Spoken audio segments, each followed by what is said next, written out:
Vai kriptovalūta ir atpakaļ?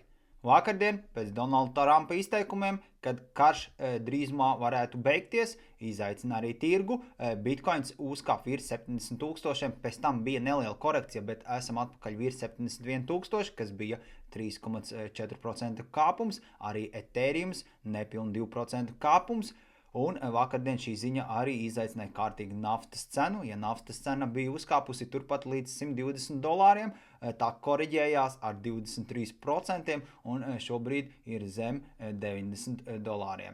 ASV valdība plāno atpirkt savu parādu un izdarīt to par rekordlielu summu - 15 miljardi ASV dolāru.